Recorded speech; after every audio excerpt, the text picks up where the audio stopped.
आप देख रहे हैं न्यूज फ्लैश। स्वागत है आपका हमारी इस खास पेशकश में। राहुल गांधी से ईडी की पूछताछ का क्या नतीजा निकलेगा ये तो हमें वक्त ही बताएगा, लेकिन हालिया दौर में इस प्रकरण की वजह से पिछले कुछ सालों से बिखरी बिखरी कांग्रेस एकजुट नजर आ रही है। आज जहां देश भर में कांग्रेस नेता और कार्यकर्ता राजभवन घेराव कर रहे हैं, जिसमें आज देश के साथ राजस्थान कांग्रेस के शीर्ष नेता और कार्यकर्ताओं ने भी जयपुर में धरना प्रदर्शन किया और राजभवन का घेराव किया। हालांकि आज राहुल गांधी को ईडी ने तलब नहीं किया, लेकिन फिर भी राजस्थान के साथ साथ देश भर में कांग्रेस कार्यकर्ता और नेता लगातार विरोध कर रहे हैं। ये जो एक लहर है संघर्ष की, कांग्रेस में लंबे समय बाद दिख रही है। क्या ये फिर से कांग्रेस की बुझी हुई लौ को जला पाएगी? क्या इस पूरे प्रकरण से भाजपा को नहीं बल्कि कांग्रेस को फायदा होता दिख रहा है? इन सभी मुद्दों पर गहराई से बात करने के लिए जुड़ रहे हैं हमारे साथ हमारे संपादक ब्रिजेश व्यास।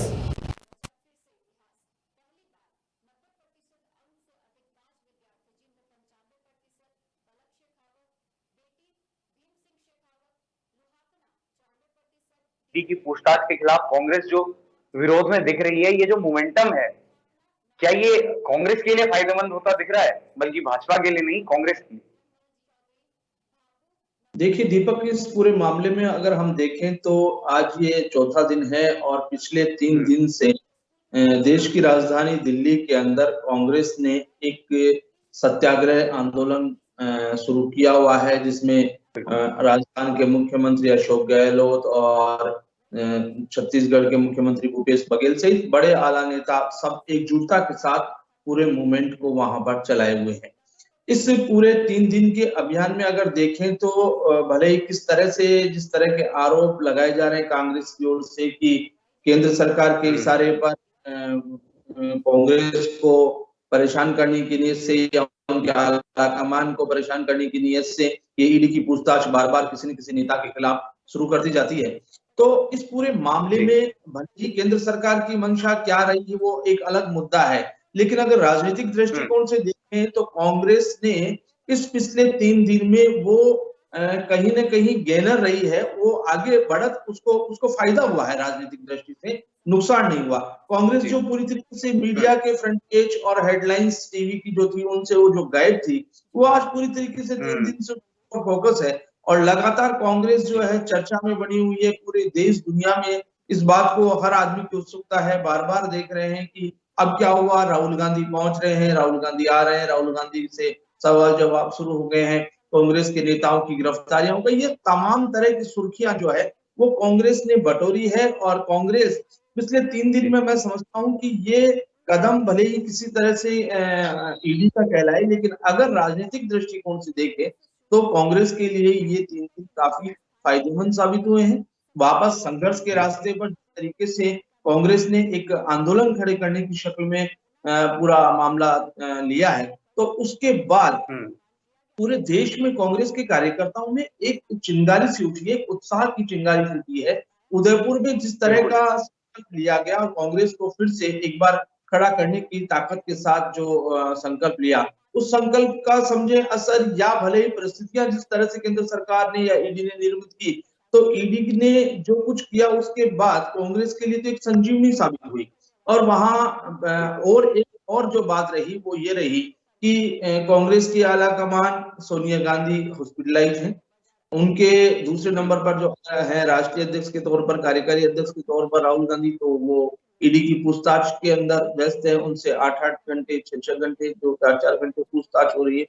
उसके बावजूद कांग्रेस इतना बड़ा आंदोलन खड़ा कर पा रही है या वहां दिल्ली के अंदर उन्होंने एक पूरा सिस्टम जो है अपना आंदोलन का वो पूरी तरीके से एक स्वतःस्फूर्त आंदोलन खड़ा करने की जो तरीका है, तो वो सफलता कहलाएगा। और उस सफलता के जो सबसे बड़े अगर मायने हम देखें तो वो ये है कि राजस्थान के मुख्यमंत्री अशोक गहलोत इस समय सबसे वरिष्ठ नेताओं के अंदर शुमार है और वहां उन्होंने कमान जिस दिन से संभाली, तो गांधी परिवार के विश्वस्त तो वो रहे ही हैं, उसके साथ साथ इस हमें जब वो पूरी तरह व्यस्त हैं, एक बीमार है, दूसरे ईडी के यहाँ आने जाने व्यस्त है, तब पूरे आंदोलन की कमान अशोक गहलोत ने अपने साथ संभाली कांग्रेस के वरिष्ठ नेताओं को अपने साथ लिया और जिस तरह से सड़कों पर उतर करके विरोध किया, पुलिस के साथ जो झड़प हो रही है या कांग्रेस के कार्यालय में जिस तरह से कल झड़प की खबरें आ रही थी, तो उससे फायदा ही है। किसी भी विपक्ष में बैठी पार्टी के लिए संघर्ष जितना करेंगे उतना लोगों के नजदीक जाएंगे, जितना चर्चा में रहेंगे वो सब उनके लिए फायदे का सौदा है और ये फायदे का सौदा कांग्रेस कर रही है। अब क्योंकि आज गुरुवार को राहुल गांधी को ईडी ने नहीं बुलाया, शुक्रवार को उन्होंने बुलाया, तो आज क्योंकि एक दिन बीच में अगर छोड़ा जाएगा तो क्या जो आंदोलन की जो लय बन गई है और जिस तरीके से लगातार चर्चा में है, तो क्यों उसको छोड़ा जाए, उस लय को क्यों तोड़ा जाए, ये एक बड़ी सोची समझी और सूझबूझ की राजनीति मैं समझता हूँ कांग्रेस के आला नेता जिनमें मुख्यमंत्री अशोक गहलोत है और कांग्रेस के दूसरे नेता हैं, उन सबकी अच्छी रणनीति रही कि आज उन्होंने पूरे देश भर में राजभवन को घेरने की अपनी घोषणा की और उसी के तहत जयपुर में, राजस्थान की राजधानी में भी राजभवन के बाद कांग्रेस सरकार के मंत्री, प्रदेश अध्यक्ष गोविंद सिंह डोटासरा के नेतृत्व में बड़ा धरना है और उसके बाद प्रदर्शन किया जाएगा। इस तरह के प्रदर्शन सभी राज्यों में राजभवन पर किए जा रहे हैं। जहां कांग्रेस शासित सरकार होगी ज्यादा भीड़ होगी, जहां कांग्रेस शासित सरकार नहीं है वहां कम होगी, ऐसा अनुमान है। लेकिन कुछ भी है, कांग्रेस कार्यकर्ताओं को एक मोमेंट तो मिला, एक चर्चा का विषय तो मिला और मैं समझता हूँ कि आने वाले दिनों में दीपक शायद ये ईडी जो है इतनी बड़ी रिस्क नहीं लेगी कि राहुल गांधी को जो बात चल रही थी कल कि क्या उन्हें गिरफ्तार किया जाएगा। अगर उन्हें गिरफ्तार किया जाता है तो नेताओं की गिरफ्तारी इसका फायदा ही उनको मिलता है, राजनीतिक दलों को उनका फायदा मिलता है। जैसा पहले के समय में हुआ, उनकी दादी को जब इस तरह के दौर से गुजरना पड़ा तो वो और ताकतवर होकर के उभरी। और अगर बैठे बिठाए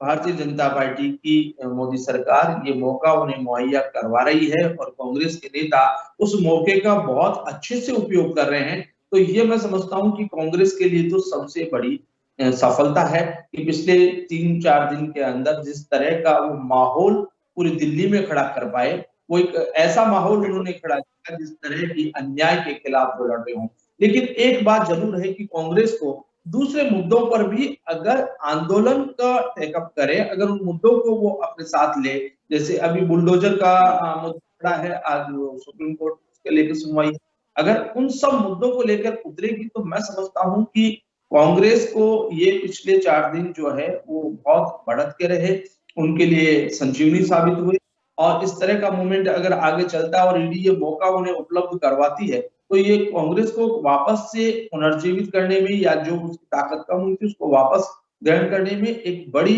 भूमिका ईडी के इस कदम की रहेगी। अब केंद्र सरकार के नेता या सत्ता पक्ष के नेता क्या जोड़ बाकी लगाते हैं, किस तरह से इसको लेते हैं कि इसको माहौल को अगर नहीं बढ़ने देना है तो हो सकता है कि ईडी आगे पूछताछ ना करे और अगर ईडी को लग रहा है कि सबूत है या हम उनको भ्रष्टाचार के लिए कर सकते हैं, आरोपित कर सकते हैं और उससे चुनाव में फायदा होगा, ऐसा हो सकता है कि उनका सत्ता पक्ष का कोई कैलकुलेशन हो, तो वो अलग बात है। बाकी राजनीतिक दृष्टिकोण से कांग्रेस को आंदोलन की भूमिका तैयार करने और सड़कों पर कांग्रेसी कार्यकर्ताओं और नेताओं को एकजुटता के साथ उतरने के लिए मौका केंद्र सरकार ने मुहैया करवा दिया और यहाँ राजस्थान की राजधानी में भी आज उसी के तहत धरना प्रदर्शन हो रहा है।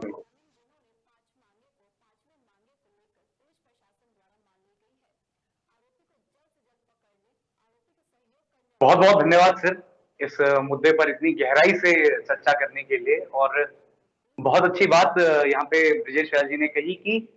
विपक्ष जितना संघर्ष करते हुए दिखता है उतना वो हाईलाइट होता है। तो यहाँ पर शायद ये जो ईडी की पूछताछ और ये जो पूरा प्रकरण है ये कांग्रेस के लिए एक संजीवनी की तरह ही काम करे। बाकी राहुल गांधी के ऊपर आरोप सही साबित होते हैं या नहीं होते हैं ये तो वक्त बता देगा। बाकी देश, दुनिया और राजस्थान की तमाम खबरों के लिए जुड़े रहिए हमारे।